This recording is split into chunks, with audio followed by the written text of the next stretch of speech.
Проект «Амчер» на канале Абхазского телевидения продолжает свою работу. Сегодня мы расскажем о работе одного из комитетов парламента нашей страны. Данный комитет возглавляет депутат Астамур Логуа.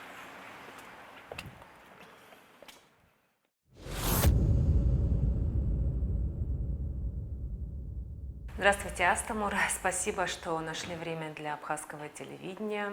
Наверное, начнем с того, что вы являетесь депутатом Народного собрания и уже более 1 года возглавляете один из комитетов. Вообще, расскажите о направлении данного комитета. Здравствуйте, да, очень приятно. Спасибо, что нашли время послушать и депутатов парламента. Мы следим за вашей передачей, она достаточно интересна. Разного рода представители государственных структур рассказывают о своей деятельности. Наконец-то и нам выпала такая, скажем так, честь рассказать о том, чем мы занимаемся. Да, вы абсолютно верно подметили, что более года назад мои коллеги так уж сложилось, что выбрали меня председателем данного комитета. Комитет называется «По международным делам, межпарламентским связям и связям с соотечественниками». Откровенно говоря, чуть-чуть длинное название, но суть как раз заложена, скажем так, в его названии.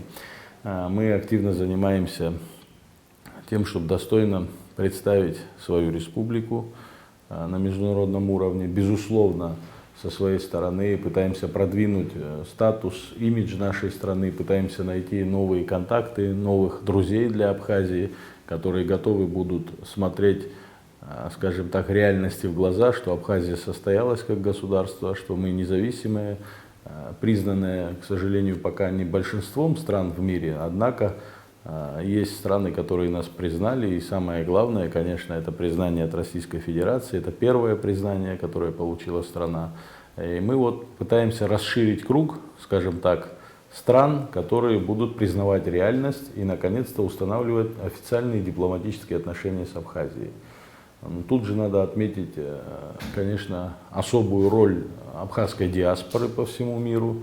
И когда мы говорим о соотечественниках, мы, конечно, предполагаем, работу с нашей диаспорой, которая волею судьбы, скажем так, сегодня проживает за пределами Абхазии. И вы знаете, что абхазов, в первую очередь, за пределами Абхазии больше, чем абхазов, проживающих на территории Республики Абхазия.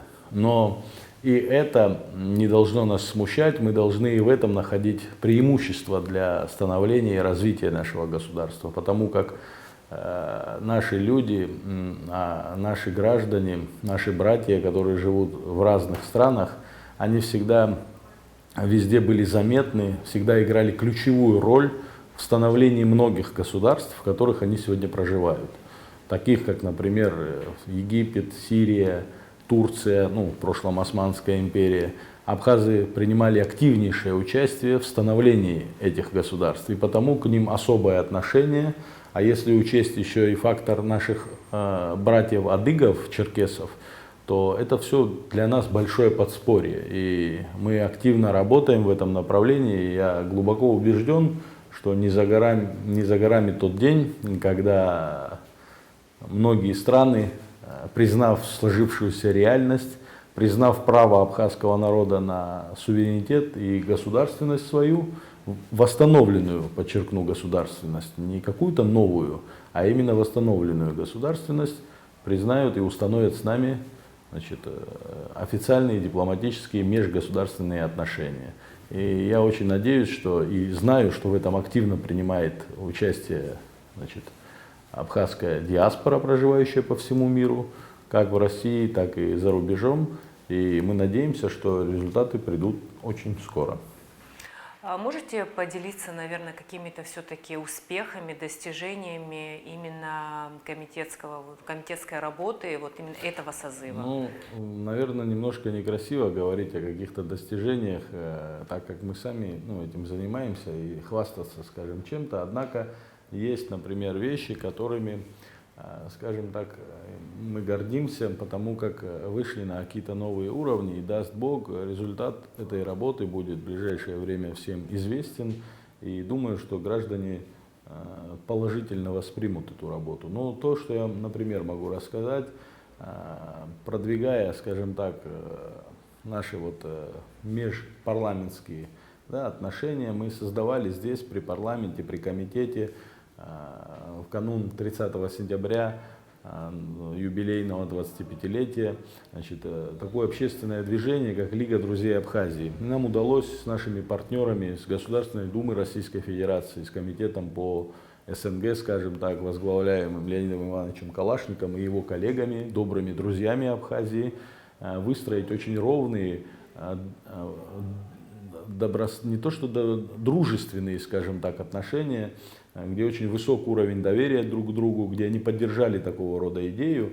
И мы, значит, объявили о том, что теперь мы будем, значит, привлекать депутатов разных парламентов в эту организацию для того, чтобы продвигать наши интересы. Не все страны пока нас признали, еще раз повторюсь об этом, но во многих странах, даже те, которые не устанавливают с нами дипотношений, есть наши друзья, входящие в такую организацию, как Лига друзей Абхазии. Я хочу сказать, что мы подписали соглашение с очень серьезной ассоциацией международных друзей Крыма, председателем которой является экс-премьер-министр Словакии. Сегодня он возглавляет эту ассоциацию, и вот сквозь призму, скажем, этой организации и членов данной организации мы пытаемся в тех странах, в которых они проживают, продвигать свои интересы. Например, мы ездили в Сербию, сейчас готовим соглашение, не буду говорить с какой именно политической партией парламентской в Сербии, для того, чтобы в парламенте Сербии звучал абхазский вопрос, тема об Абхазии звучала. И я думаю, что это вот как раз будет, скажем так, продуктом вот этого соглашения, которое мы подписали в канун 25-летия победы народа Абхазии в войне с Грузией. Я могу рассказать вам и о том, на каком уровне у нас взаимоотношения по линии, скажем так, диаспоры. Да? Вот буквально в прошлом году в Абхазию посещала политическая партия «Ватан» с представителями абхазской диаспоры. Еще раз, пользуясь случаем, хочу поблагодарить за все то, что они делают для нас, представителей партии «Ватан» и лично руководителя господина Догу Перенчек.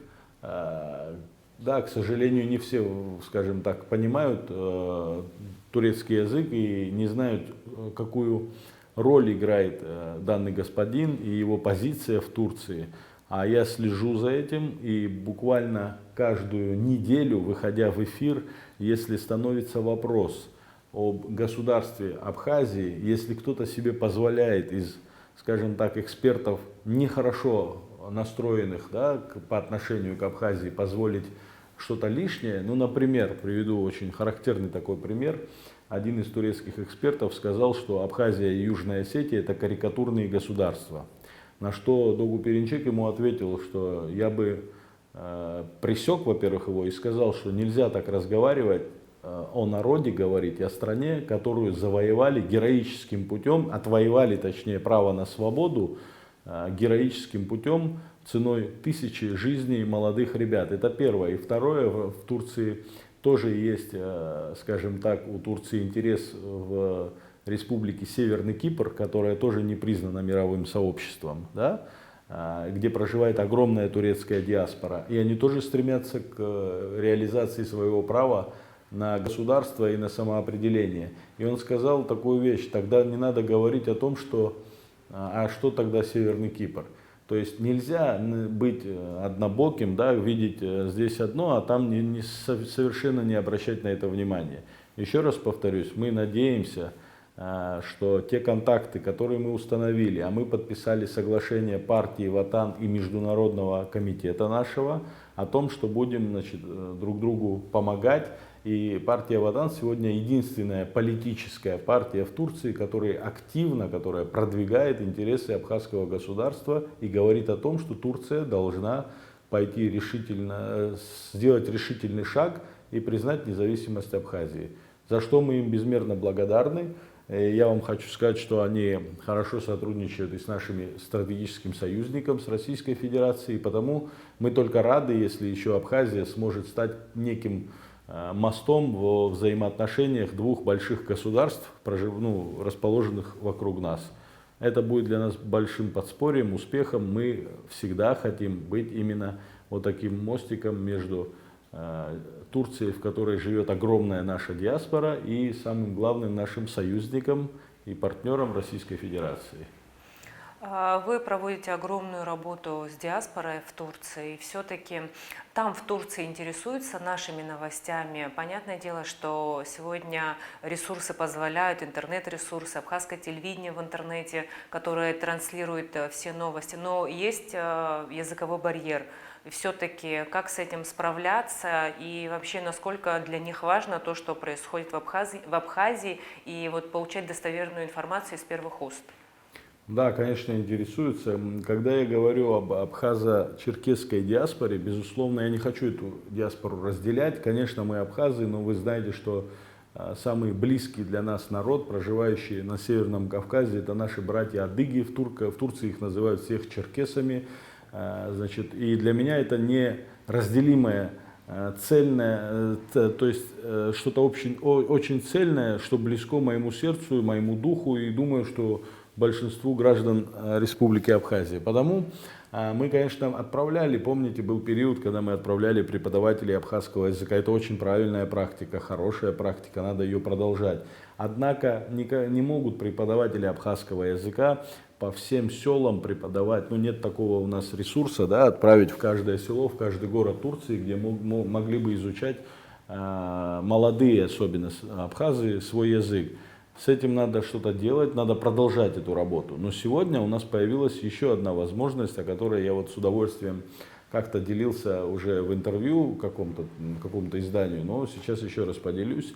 Значит, вот эта наша партия «Ватан» и соглашение с этой партией позволяет нам сегодня, в этой партии есть медиа-холдинг, в который ходят как газеты, интернет-сайты, журналы, так и телевидение, которое вещает на всю Турцию. Мы договорились о том, что значит, в неделю раз до 40 минут эфирного времени этот телеканал будет представлять при посредничестве, значит, этой партии нашей дружественной абхазскому телевидению. Мы проговорили уже многие вопросы, и, наверное, это будет совместный проект Комитета по репатриации и абхазского телевидения. Я думаю, что было бы прекрасно, когда абхазские новости, скажем так, за неделю на всю 80-миллионную Турцию, где проживает абхазо-адыгская огромная диаспора, вещались бы еженедельно в Турции. И считаю, что это некий, знаете, такой прорыв, скажем так, на информационном уровне. И хочу еще раз выразить слова благодарности, значит, тем людям, которые способствуют реализации данного проекта. И я думаю, что я говорил как-то и с руководством уже телевидения, и с комитетом по репатриации. В ближайшее время, думаю, что будут работы проведены, и мы, значит, сможем увидеть наш эфир на турецком канале. Все-таки, когда поставленные цели и задачи решены, говорить о достижениях очень легко. Но за это время были ли такие вопросы, с которыми вы не смогли по тем или иным причинам справиться, и вот все-таки предполагаете, что все-таки в период какого-то времени они решатся? С чем вы столкнулись вот именно в плане вопросов, которые не урегулированы на сегодняшний день? Ой, вы знаете, я вообще, наверное, счастливый человек, потому что, как мне кажется, все то, чем я и мои коллеги занимаемся по линии международных отношений, скажем так, все у нас успешно реализовывается. И, честно говоря, ну, наверное, когда ты делаешь правильное дело, и Всевышний тебе показывает путь, помогает, и никаких преград в этом пути, конечно, не встречал. И вот этим я горжусь, потому я говорю, что я счастливый человек, и все, кто с нами работают в этом направлении, по-моему, у нас не было никаких проблем и преград. И надо отметить, что в этом плане иногда бывают какие-то шероховатости, да, между ведомствами, там, скажем, парламентом, Министерством иностранных дел или администрацией президента, но есть общие темы, где никогда никто из нас друг другу никакие палки в колеса не вставляет, потому что это касается нашего общего государственного национального интереса, то бишь признания международного. И потому, значит, в этом плане, скажем так, у нас все хорошо. Если говорить вообще о парламентской деятельности, то тут чуть-чуть есть какие-то вещи, конечно. Не все получается реализовать, не все задумки, скажем так, реализованы Ну, на это есть как объективные, так и субъективные причины. Но надеюсь, что мы все-таки все вопросы и идеи, ну, за себя, по крайней мере, скажу, которые хотел бы реализовать, находясь в составе нашего парламента, надеюсь, что с Божьей помощью и поддержкой своих коллег, а также отношением общества и реакцией общества, думаю, что смогу завершить какие-то начатые проекты, которые еще не доведены до конца.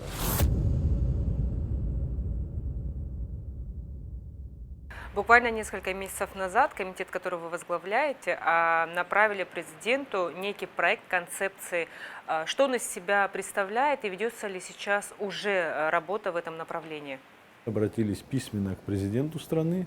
Президент, в свою очередь, направил это предложение в МИД и поручил им разработать Министерству иностранных дел данную концепцию.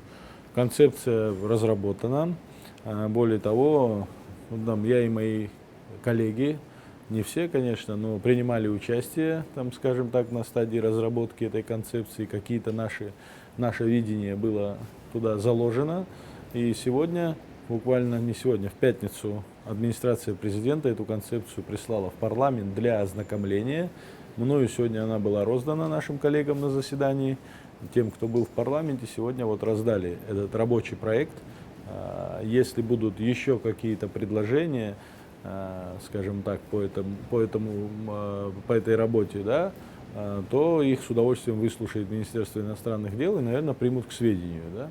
Но вот очень хотелось бы надеяться, что мы это быстро проведем. Наши коллеги ознакомятся, никто никого не торопит, однако хотелось бы, чтобы эта концепция, опять же, не легла на много-много лет в какие-то шкафы. И надеюсь, что вот неделя, другая, и у нас в Абхазии появится новая концепция внешней политики Республики Абхазия, в которой, еще раз повторюсь, будут отражены с учетом современных реалий, те направления, по которым наша страна будет развиваться и выстраивать отношения с внешним миром. Во всем мире на сегодняшний день непростая ситуация, все границы закрыты. Это как-то повлияло на вашу работу? Конечно, безусловно. Я должен отметить, что минимум 3-4 крупных форума, которые проходили как на территории Российской Федерации, так и за пределами Российской Федерации, из-за вот этой пандемии, к сожалению, пока остались закрытыми для нас. Это в первую очередь и ближневосточное направление. Вы знаете, что, допустим, в такой стране, как Иордания, живет большая наша диаспора. Там она, кстати, не делима на абхазо-адыгскую или черкесскую, она там общая, все они вместе там. И надо отметить, что Грузия пытается, конечно, активно работать, всегда, скажем так, соперничая с нами, против нас, к большому сожалению, пока еще не пришло у них понимание того, что все, надо признать эти реалии и сказать друг другу, и, во-первых, извиниться, признать независимость Абхазии и жить в добрососедских отношениях. Пока этого нет, поэтому они бегают по нашим стопам туда, куда приходят абхазы, через день приходят грузины и начинают рассказывать, что это не совсем так, что нельзя выстраивать отношения, говоря о территориальной какой-то целостности и так далее и тому подобное. Потому мы собирались в Иорданию, но сейчас сложная ситуация, и надеюсь, что, вот, допустим, в будущем году, если ситуация прояснится, мы, конечно, поедем, встретимся с нашими братьями и расскажем им истинную правду, не как посол Грузии представляет себе, да, исторически, скажем так, вообще историю абхазского государства и народа, а сами абхазы будут говорить за свою историю и за себя. Слава Богу, и материалов очень много, и надеюсь, что когда-нибудь, например, Османский архив сможем просмотреть, и тогда многие удивятся, и в первую очередь грузины должны будут увидеть и услышать то, каким государством и вообще кем были абхазы, и сколько тысяч лет абхазской государственности, и сколько государственности Грузии. Не в укор кому-то говорю, просто у нас есть своя история, мы ей гордимся, и когда-нибудь об этой истории узнает абсолютное большинство в мире. Вот когда они это узнают, тогда отношение к Абхазии будет иным. А вот мы поговорили о работе за пределами нашей страны. Какая работа проводится внутри нашей страны? К вам обращаются, может быть, граждане с предложениями, может быть, какими-то, может, все-таки для решения каких-то вопросов. С чем вы сталкиваетесь? Вы знаете, ну, в первую очередь я должен сказать, что депутат парламента, его функционал и так далее, да, безусловно, мы, скажем так, законотворцы, мы должны принимать законы, но никто не отменял и функции представительские. Когда вот представитель, человек представляет какой-то округ, район, кстати говоря, пусть никто не обидится, я никогда себя не хотел, знаете, вот есть, не хотел, как сказать, только ассоциировать с одним лишь районом, потому что, на мой взгляд, мы должны все друг другу помогать, все находить возможности решать вопросы любого гражданина Абхазии, где бы он ни проживал. Кстати, иногда и не граждан Абхазии тоже, которые обращаются. Но в первую очередь я, например, должен сказать, что меня избрали в 28-м округе. Это прекрасные села, это мое родовое село, одно из них, и близлежащие села, такие как Пакващ, Апаския, Губ, Арасазых. Кстати, очень красивые места. Я так раньше в детстве, скажем так, не бывал никогда в таком селе, как Арасазых или Губ, а побывав вот уже во взрослой жизни, мне очень понравилось там. И как бы говоря о своем родовом селе, я говорю, что нет, есть еще красивые села. Раньше я так не говорил. Но если честно, скажем так, к сожалению, да, за все эти годы, это не в укор кому-то конкретно, это было есть сегодня, было вчера, будет, наверное, завтра и было позавчера, ввиду отсутствия у нас хорошей экономической базы, всегда местные администрации, местные районные администрации, скажем так, они не всегда могут выполнять все функции. Люди, обращаясь, ну, скудные бюджетные средства, да, это наша общая беда, но не могут все вопросы снимать. Потом люди ходят, ища возможность решить свои вопросы, очень часто к нам обращаются. Тут, к большому сожалению, я не могу сказать, что там удовлетворил очень много, да, каких-то просьбы, возможностей, но еще раз повторюсь, в силу скудных абхазских ресурсов в общем в стране, что можем, безусловно, никогда никому не отказывая, принимая всех, пишем какие-то ходатайственные письма, и они, наверное, как бы доходят до адресатов. Зачастую какие-то вещи решаются, но еще раз говорю, не могу, конечно, сказать, что все вопросы могут быть решены. И эта проблема, к сожалению, всем для всех понятна. Почему это так? Потому что мы пока, к сожалению, не богатая страна и не можем все вопросы снимать. Но это касается, вот, скажем так, представительских функций депутата парламента. Но что касается самой законотворческой работы, да, или работы с обществом, я должен сказать, что ко мне, конечно, обращались люди и мои друзья, я их только так и называю, ребята, которые продвигали, скажем так, антикоррупционный пакет законов. Еще раз повторюсь, нет больших побед у нас в этой сфере, но надо с чего-то начинать.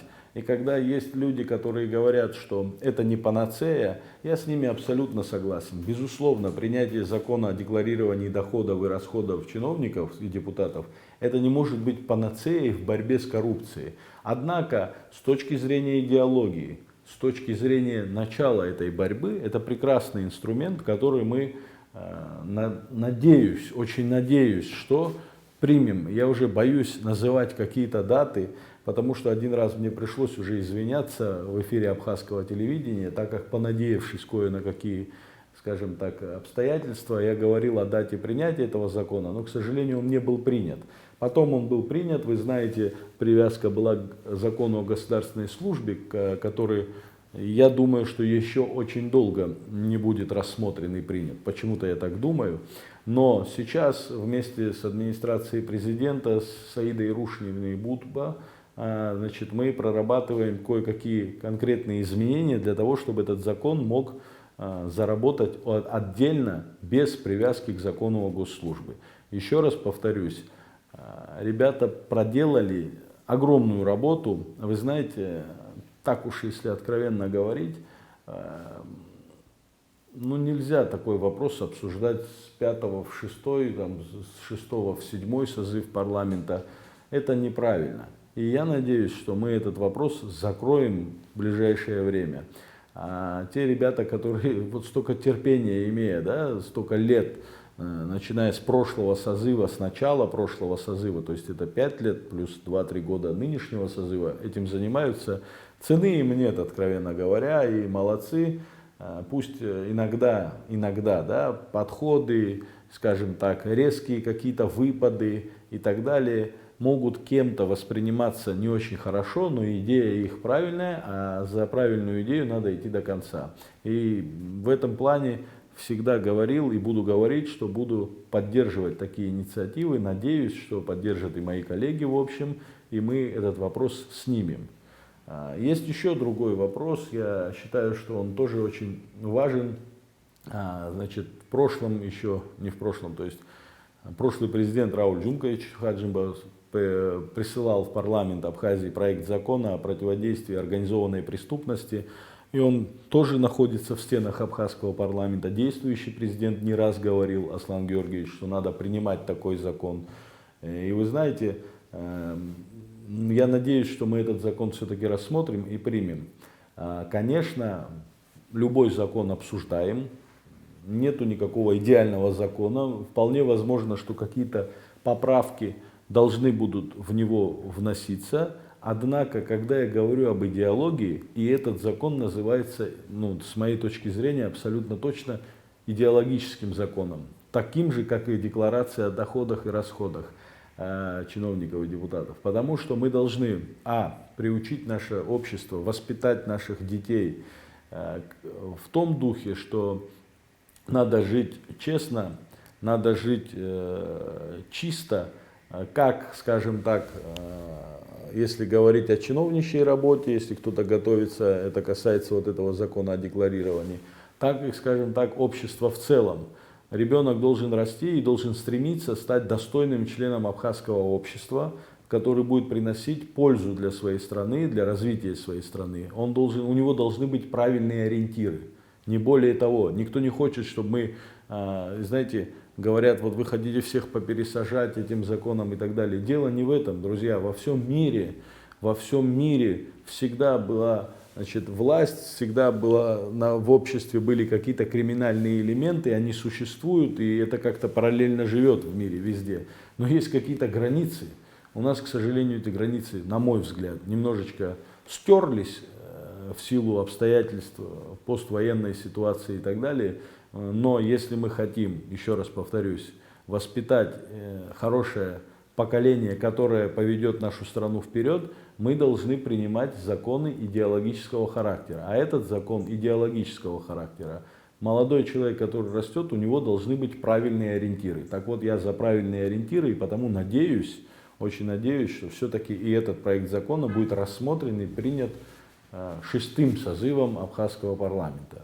Вот, если вкратце, те основные, скажем так, законы, которые меня интересуют, которые мне близки, я также бы добавил вот 3-м законом, это закон об обороте оружия, который мы приняли в первом чтении.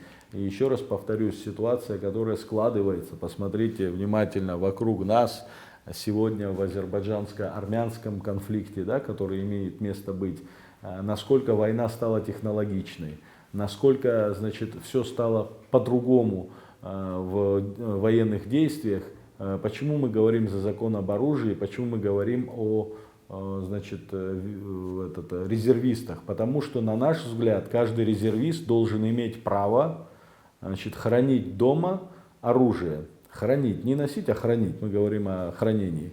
Для того, чтобы в час X, если Родина позовет, не надо было бежать в какой-то склад, который может быть сегодня с современными технологиями разбомблен за 15 минут непонятным аппаратом с неба. Он должен вытащить из своего, скажем так, ящика, где хранится это оружие, свой автомат и пойти защищать свою родину. Потому я считаю, мы этот закон должны в ближайшее время, в первом чтении он прошел, сейчас идут согласования, какие-то поправки будут туда вноситься, и я очень надеюсь, что в ближайшее время этот закон будет принят. Вот если можно, я вроде ничего не забывал, не забыл. По-моему, это как раз вот 3 закона, которые мне очень близки и которые я хотел бы, активно принимая участие в их разработке, чтобы они были приняты в ближайшее время. Вы курировали, ну, если можно так сказать, вы курировали вопрос по 20 статье, да, и все-таки в обществе у нас очень бурно это обсуждалось, разделились на за и против. Не предполагаете ли вы, что когда будет вынесено такое вот постановление, да, о законопроекте ОПГ, организованной преступности, что это также вот в обществе вызовет какое-то вот негодование, может быть, и также по обороту оружия? Вот все-таки вы общаетесь с народом, с людьми, мнение народа вам известно по вот именно вот этим вопросам? Вы знаете, конечно, вы вспомнили, была и активная фаза противостояния, скажем так, здесь и митинги, и голодовки проходили, к сожалению, да. Я хочу сказать, что, наверное, ничего легко не бывает в жизни, и, наверное, любой, скажем так, проект закона, кто-то его будет активно поддерживать, кто-то его будет активно критиковать. Но что касается закона об обороте оружия, по-моему, я постарался раскрыть, для чего это нам нужно, и, как мне кажется, в этом плане понимание в обществе есть. Что касается проекта закона по борьбе с организованной преступностью, еще раз говорю, мы не должны никакие страшилки сочинять, чтобы, значит, как некоторые предполагают, что половину Абхазии надо будет посадить в тюрьму. Нет, это не так. Но мы должны сказать друг другу, сказать, консенсус в обществе нужно найти. Мы должны сказать, что мы хотим строить государство. Вы понимаете, что это фундаментальный закон, потому что вот мы говорим о международном признании. Я сам себе часто этот вопрос задаю. Мы ездим на разного рода форумы, кричим, ругаемся, где-то отстаивая нашу позицию, говорим, что Абхазия должна быть признана. Вы знаете, что за признанием стоят большие обязательства, скажем так, и государства в том числе, которые признают. Завтра, признав нас абсолютное большинство мирового сообщества, у нас будут еще большие обязательства перед этим мировым сообществом. А когда у тебя в стране бардак, когда непонятно, как живет твое общество, эти вопросы снимать будет очень тяжело. Потому, мне кажется, мы должны... Во-первых, если честно, должны были еще позавчера к этому прийти, однако мы с этим опаздываем. Но теперь уже параллельно, занимаясь, значит, вопросами международного признания, наводить в Абхазии внутри порядок. Никто не придет в страну, никто рубля своего кривого не вложит в эту страну, где бардак. Понимаете, так невозможно, так не бывает.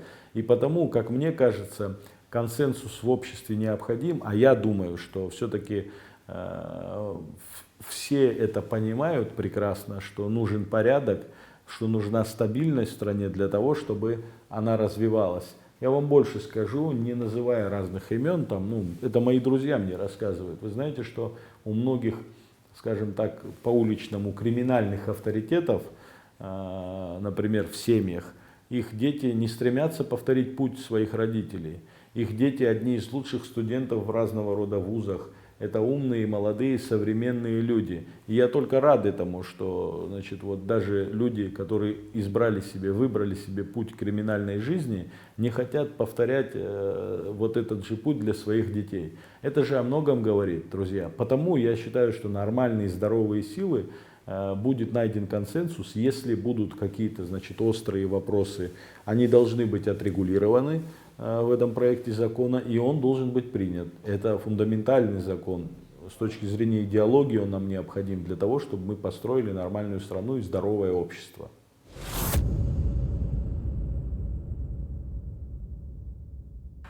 Вокруг села Аибга очень много разговоров, которые приводят к такому негодованию нашего населения. Буквально недавно группа депутатов посетила это село, и все-таки вы увидели воочию, что там происходит. Ваше мнение, вот какое сложилось и какая ситуация сегодня там? В первую очередь я хочу поблагодарить, значит, спикера парламента, который предложил мне побывать в этом знаменитом селе на территории Абхазии. Что я могу сказать? Село Аибга такое же красивое, как и вся наша страна.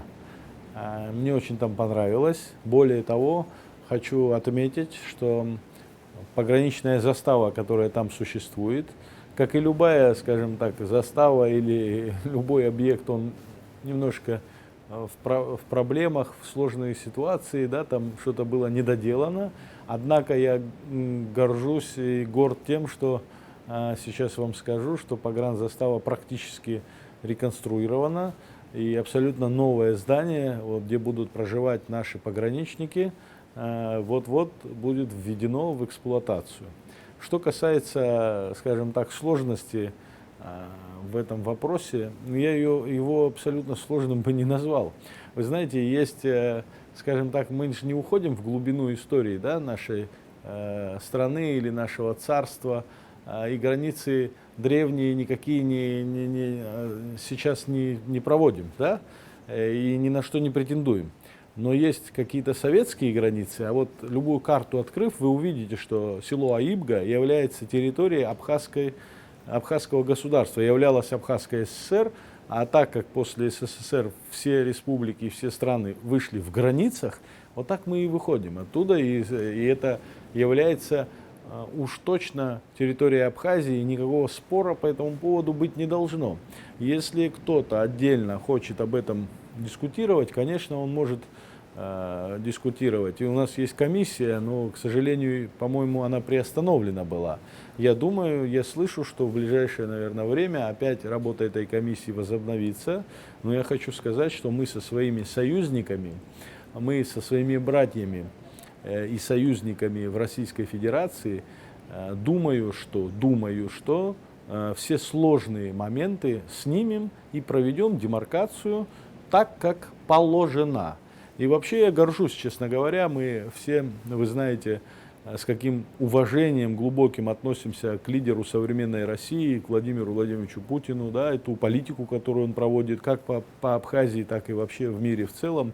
И мы гордимся тем, как он отстаивает, значит, вопросы, связанные с Курильскими островами и так далее, в переговорах сложных с Японией. Так что мы берем пример, и никому никакой сантиметр земли Абхазия не будет дарить или уступать. С Абхазией можно разговаривать, с Абхазией нужно дружить. Если какие-то совместные проекты можно реализовывать, я думаю, что абхазское общество и руководство Абхазии будет приветствовать это.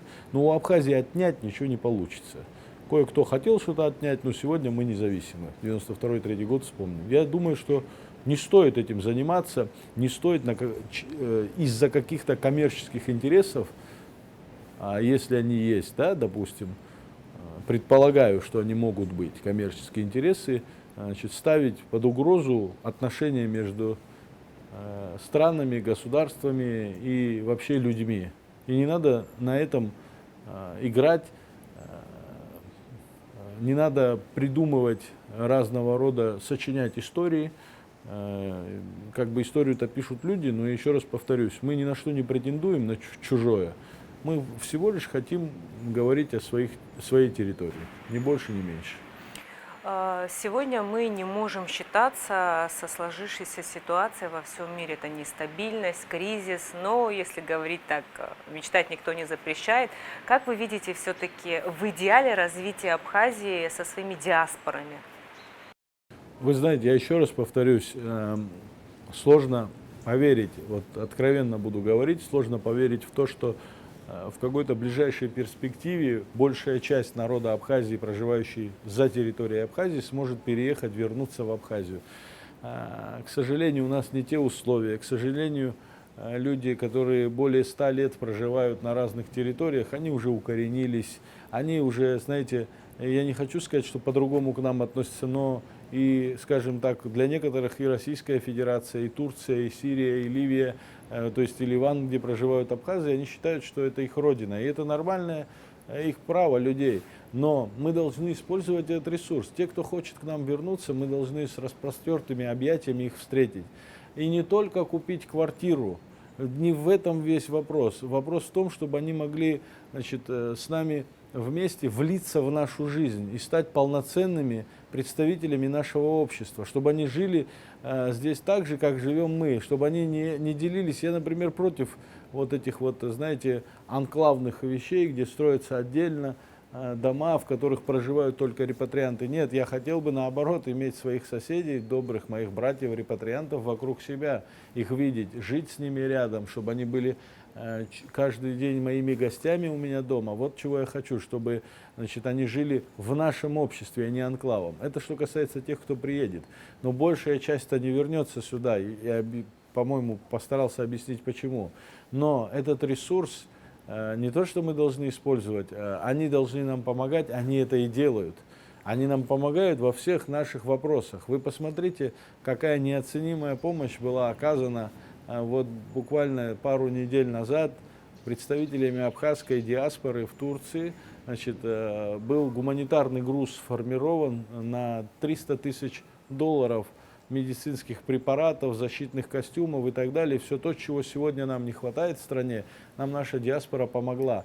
И это неоценимо. За это, мы должны благодарить нашу диаспору за это, как в Турции, так и в Москве. Вспомните первые, начало этого кризиса ковидного, какую роль сыграла московская абхазская диаспора. Мы не можем никого упрекать в том, что кто-то что-то не делает. Наоборот, должны радоваться тому, что для нас делают наши сограждане, проживающие за рубежом. Но в то же время, посредством их работы, мы все равно придем к международному признанию. Я абсолютно в этом убежден. И вы знаете, вот в Абхазии, к сожалению, может кто-то и специально, умышленно эту тему развивает, что страна у нас не состоялась, мы совсем никчемные, все у нас ничего не получается и так далее. Это все неправда, это все миф. Потому что если посмотреть 27 лет, скажем так, свободного проживания, независимости Абхазии, это если перевести на человеческую жизнь, может быть это 2 года и 7 месяцев. Может ли в 2 года и 7 месяцев состояться полноценный человек? Нет. Вот и за 27 лет невозможно построить современное государство. Не забывайте, какие потери мы понесли. 3000 молодых абхазов погибло. 3000 – это очень большая сумма, количество, то есть большое. А потерянное поколение из-за военных действий, которые себя не нашли. Очень многие сегодня наши с вами родственники, друзья являются больными людьми, наркоманами. Они не смогли создать семьи, кто-то не смог дальше продвинуться и так далее. Это же все наши потери. Невозможно это восполнить за 5, 10 или 20 лет. Но я абсолютно убежден, что у нас прекрасное будущее, у нас прекрасная молодежь, и никому не получится, никому абсолютно, кто не был бы заинтересован в этом, сломить веру в наше светлое будущее и в нашу состоятельность. Абхазское государство восстановило свою независимость и государственность. Никому ее больше не сдадим, не отдадим, если только нас не уничтожат. А этому никогда никому не удалось сделать за всю историю. Если нас когда-то здесь 20 тысяч оставалось, нас стало сегодня 100, там проживающих 124 в Абхазии, и за пределами Абхазии больше 1 миллиона. Уверяю вас, что все у нас будет хорошо. Абсолютно точно, никаких панических настроений. Абхазия будет признана всем мировым сообществом на нашем веку, не в будущем, а на нашем веку. И я надеюсь, что я уверен, что только так мы должны сегодня рассуждать, только так мы должны настраивать друг друга на светлое будущее. Но в то же время, конечно, работать над ошибками, работать, усовершенствовать себя, образовываться, самообразовываться, повышать свой уровень.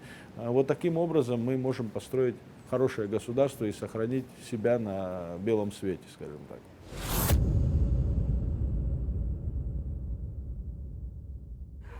Говоря за прошедшие годы о работе в общем парламента, вот вы можете сказать, что вот есть определенная какая-то поставленная задача, с которой парламент справился в общем? Вы знаете, давайте так, еще раз повторюсь, не люблю говорить там за нас, пусть об этом скажут наши избиратели, это будет правильнее. Мне кажется, что вот мы любим какие-то клише, всегда кому-то вешать, друг другу и так далее. Это, наверное, не совсем объективно и правильно. Еще раз повторюсь, я абсолютно разделяю иногда оценки общества по работе парламента. Когда, например, мы не можем 1 или 2 или 3 закон наконец-то принять и реализовать, люди могут говорить, что а чем они там вообще занимаются. И, наверное, имеют на это какое-то право, скажем так. Но еще раз повторюсь, Наш срок в ближайшем времени закончится, и я думаю, что какая-то общественная оценка, она, конечно, очень важна. Ну, для меня лично это будет очень важно, чтобы мои избиратели, не только избиратели, я еще раз повторюсь, вообще люди, с кем я общаюсь, округ-то у меня в Очимчирском районе, живу я в городе Сухум, общаюсь по всей Абхазии с друзьями. Я хотел бы, чтобы мне сказали, что хоть какую-то лепту, что-то правильное было сделано. К этому надо стремиться. Давайте подождем окончания срока и услышим, наконец-то, скажем так, общественную оценку тем действиям, которые мы вот предпринимали здесь в парламенте. Ну, я, кстати, вот очень важную тему забыл, говоря о нашей, скажем так, международной деятельности и так далее, сказать, если можно, да, напомнив, потому что она для меня очень близка. Это, значит, отношения Абхазии с Северным Кавказом. Вы знаете, мы недавно проводили парламентское заседание, куда привлекали абсолютно все политические партии и общественные движения, которые у нас есть в Абхазии. Мы там нашли понимание в 2-3 вещах друг с другом. Это очень хорошо, что только один вопрос из 8 обсуждаемых на этой встрече вызвал разные мнения, да, скажем так, у одной части и другой. А из 8 7 были единогласно приняты.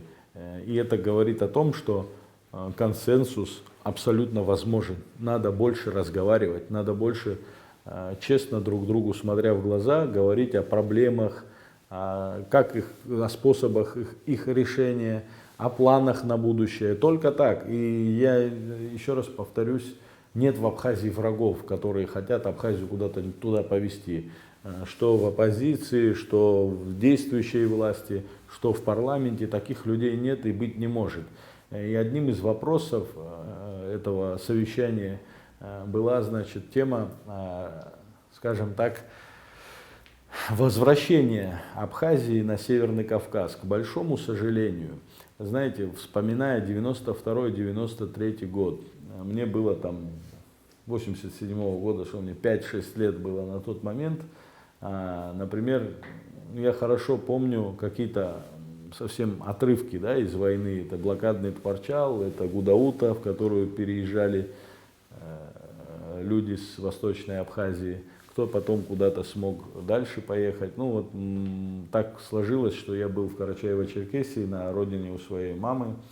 В этот период с Гудаутой мы туда попали. Я видел то добровольческое движение, те, скажем так, огромные митинги, собрания в филармониях, в Дворце культуры, где люди прям записывались в добровольцы и уходили защищать нашу с вами родину.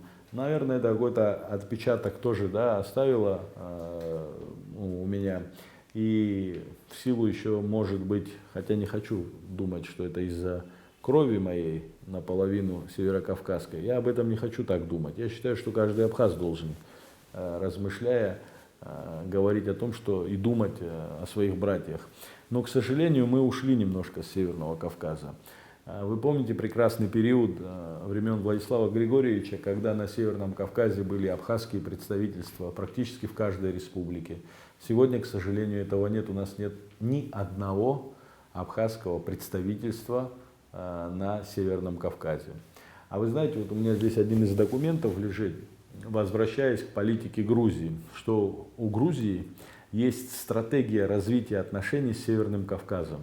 Грузины, наверное, оценили тот вклад, который наши братья внесли в борьбу абхазского народа за свою свободу и независимость, и теперь пытаются, играя на каких-то, скажем так, вопросах, сложных вопросах российско-кавказских, играя на этих вопросах, пытаются вот отвернуть Абхазию от Северного Кавказа. Этого им не удастся сделать, потому что я верю в то, что наши, скажем так, братские узы, кровные узы,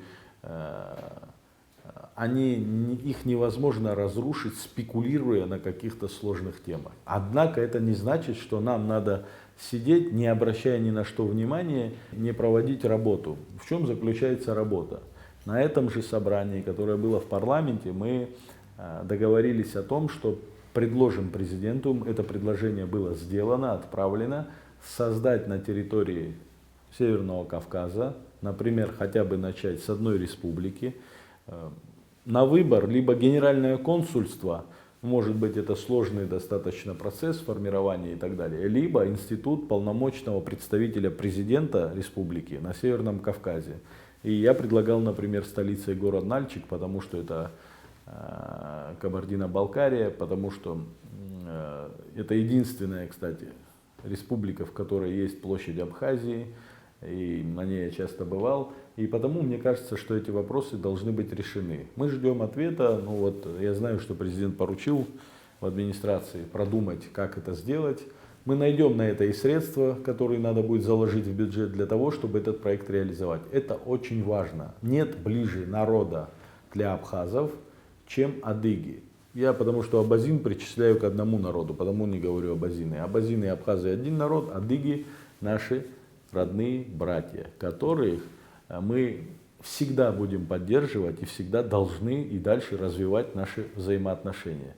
И никому не позволять, спекулируя какими-то темами, пытаться нас друг против друга настроить.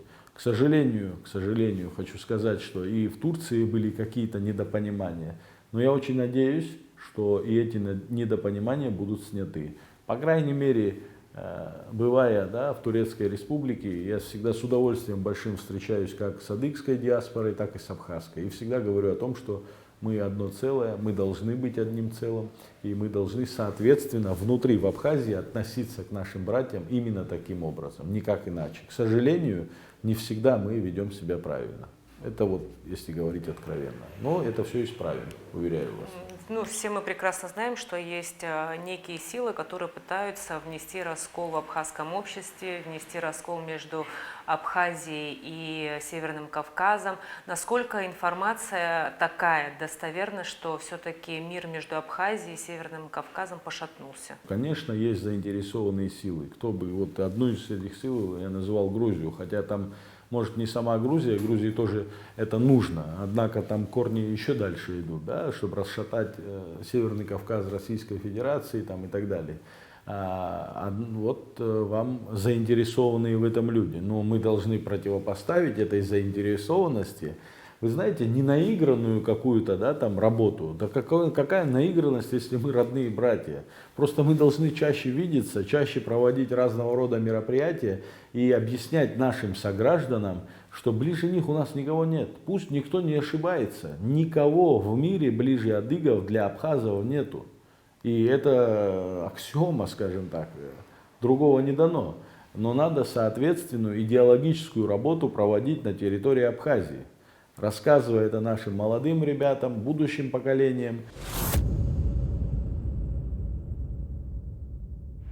Все-таки подводить итоги вашей деятельности в парламенте пока, наверное, все-таки рано еще, да. И хотелось бы задать вопрос. За эти годы что дал вам парламент и планируете вы баллотироваться в следующий созыв? Вы знаете, ну что мне дал парламент? Скажем так, благодаря тому, что мне доверили мои, скажем так, избиратели, я смог, как мне кажется, в какой-то части себя реализовать в области продвижения интересов нашего государства, где бы я ни участвовал, ведь все это сквозь призму возможностей парламента, а если еще глубже, моих людей, которые дали мне это право представлять этот, скажем, 28-й округ в парламенте. Это что касается вот того, что я приобрел или чего я смог добиться. Да? Ну, конечно, новых знакомств очень много. И, вы знаете, внутри парламента многих людей я не знал. Скажем так, это парламент, некоторые называют парламентом отцов и детей. Отчасти это так, потому что вот посмотрите на возрастной состав парламента. Есть люди, скажем так, даже не в отцы, кто-то и в деды кому-то годится, да, и есть совсем молодые люди, вот это уже сегодняшнее или даже, может, ну да, не завтрашнее, а уже сегодняшнее поколение, но через 5 лет абсолютно точно убежден, что это вот поколение, которое будет полноценно управлять страной. И потому, конечно, перенимая опыт у старшего поколения, у людей с большими заслугами, некоторые из них опытные очень, да, это пошло нам на пользу. Но что касается будущих каких-то дел, я, честно говоря, не люблю загадывать и что-то говорить за будущее. Посмотрим, как сложится жизнь, посмотрим, как сложится работа в этом созыве парламента и посмотрим, как на это отреагируют люди, которые мне поверили 3,5 года назад. Будет видно. Спасибо большое за интервью. Желаем, чтобы все ваши планы реализовались во благо нашей страны. Спасибо вам, спасибо большое.